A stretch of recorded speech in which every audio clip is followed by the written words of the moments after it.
Bà cả pi video muốn bong bóng ban sắc xa rồi mà hay bẹ pon chỉ mùi từ nâng numbersនៅក្នុង Python ចឹងនៅក្នុងវីដេអូនេះដែរបងប្អូនទាំងអស់គ្នានឹងរៀនអំពី string នៅក្នុង Python ម្ដងបាទបើយើងនិយាយពី string គឺសំដៅទៅលើអក្សរឬមួយក៏សំដៅទៅលើ text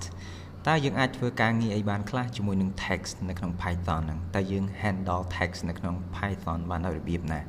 អញ្ចឹងយើងចូលទៅទាំងអស់គ្នាបាទដំបូងឡើយខ្ញុំបង្កើត file មួយនៅក្នុង Jupyter Notebook ខ្ញុំដាក់ឈ្មោះ strings ហើយបងប្អូនដឹងស្រាប់ហើយដើម្បីប្រកាស variable របស់យើងថាជា string យើងមិនត្រូវដាក់វានៅក្នុងណាចេះមែនទេ double quote ឬមួយក៏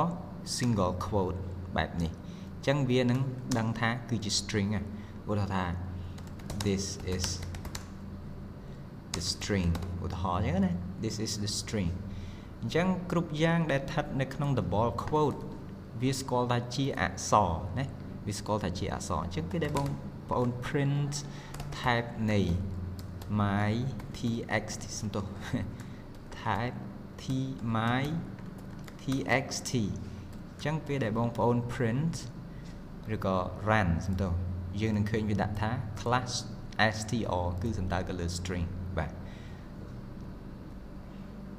អញ្ចឹងតាមទម្លាប់រាល់ដងបងប្អូនតែង print ណា my txt អញ្ចឹងពេល print មកវានឹងឃើញថា this is the strings ណាអូខេអាហ្នឹងរបៀបប្រកាស string តែមកបន្ទាត់ក៏ប៉ុន្តែបងប្អូនក៏អាចប្រកាសជាលក្ខណៈ multiple line បានដែរមែនទេឧទាហរណ៍បងប្អូនចង់ប្រកាស my text string ហ្នឹងជាលក្ខណៈថាច្រើនបន្ទាត់អញ្ចឹងបងប្អូនអាចប្រើអាសញ្ញា3នេះហ៎បាទបងប្អូនអាចដាក់3អញ្ចឹងក៏បានណាអា double quote 3ដងឬមួយក៏ single quote តែ3ដងដូចគ្នាណាគឺបែបហ្នឹងមកគឺយើងអាចដាក់ជា text string បានឧទាហរណ៍ខ្ញុំមានច្រើន text ច្រើនអញ្ចឹង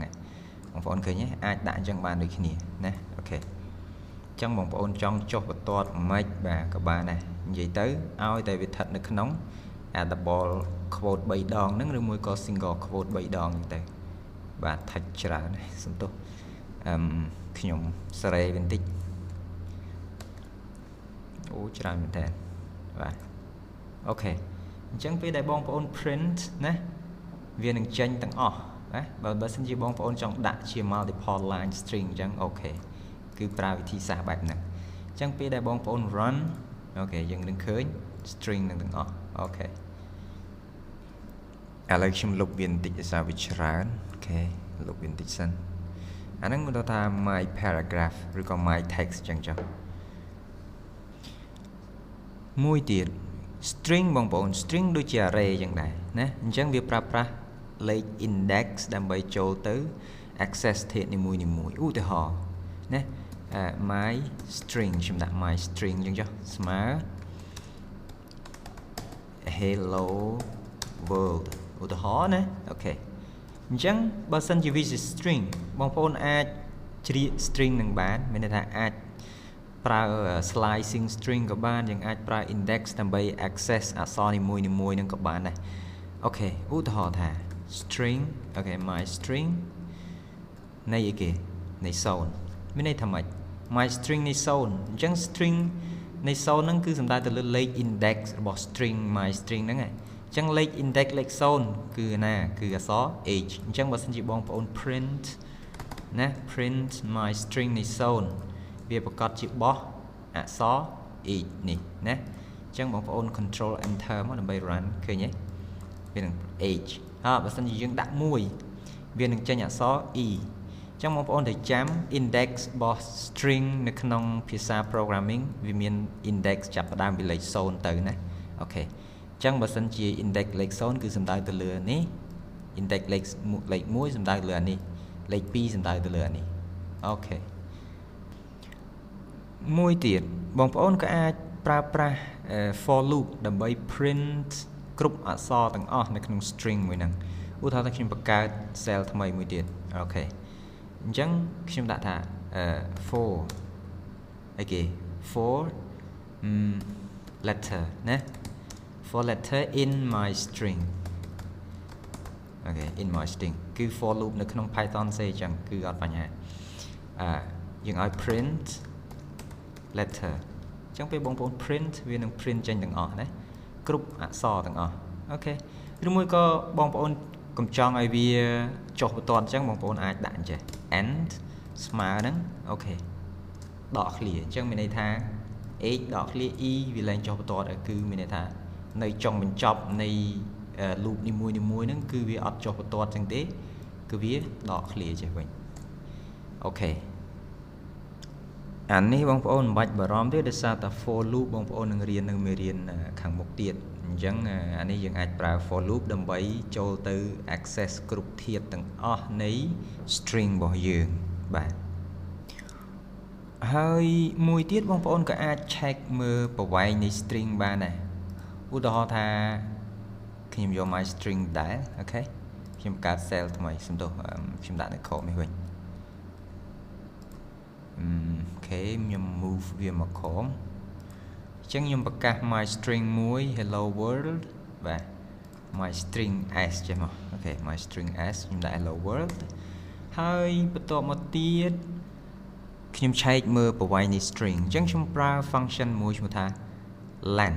ណា len គឺជា function សម្រាប់ check មើល string អញ្ចឹងបើសិនជាបងប្អូនដាក់ len នៃអីគេ my strings វានឹងប្រាប់បងប្អូនថាតើ string នឹងមានប្រវែងប្រមាណអូខេមានប្រវែងប្រមាណបងប្អូនអាចរាប់1 2 3 4 5 6 7 8 9 10 11 12 អញ្ចឹងប្រកាសជាស្មើ12បងប្អូនត្រូវចាំថា space ក៏វារាប់ដែរណាអូខេអញ្ចឹងយើងមើលទំហំឬក៏ប្រវែងនៃ string របស់យើងអាច print បានបាទ print len នៃ my string len នេះមកពីពាក្យថា length ណានេះប្រែថាប្រវែងឬក៏ទំហំអញ្ចឹងបងប្អូនអាច print វាបានឬក៏ run មកគេ12ឃើញទេដោយសារអី space វាគិតមួយដែរហើយបើសិនជាយើងអត់ដក clear ជុំបងប្អូន run ណា11អូខេអញ្ចឹង space វាគិតមួយដែរតោះកន្លែងហ្នឹងហើយមួយទៀតបងប្អូនក៏អាចនេះដែរអាចយើងឆែកមើលតើនៅក្នុង string របស់យើងមានពាក្យឬក៏មាន character ណាមួយដែលយើងកំពុងស្វែងរកអត់អានេះគេហៅថា search ណាឧទាហរណ៍ថាខ្ញុំមាន my string មួយទៀតអូខេ my text លើកនេះខ្ញុំដាក់ my text ហើយខ្ញុំប្រកាសវាស្មើនឹងអូខេឧទាហរណ៍ចា the best moment in life is to live with family អញ្ចឹង my text របស់ខ្ញុំមាន text ប៉ុណ្ណឹងហើយខ្ញុំនឹង check មើលថាតើមានពាក្យថា family នៅក្នុង string នឹងអត់ណាតែមានពាក្យ family នៅក្នុងmy text នឹងអត់តែខ្ញុំត្រូវធ្វើម៉េចដើម្បី check មើលវាដើម្បីត្រួតពិនិត្យមើលអញ្ចឹងយើងអាចប្រើ if បាន if ណាយើងដាក់មក if អីគេ if ពាក្យអីគេដែលយើងចង់រក family អូខេ if family in my text បើសិនបើវាមានយើងឲ្យ print ថាម៉េច yes family okay the word family is in is present អីចឹងមកអូខេមានន័យថាវាមាន is present អញ្ចឹងបងប្អូនអាច run មើលបានអូខេយើង run មើលមានទេ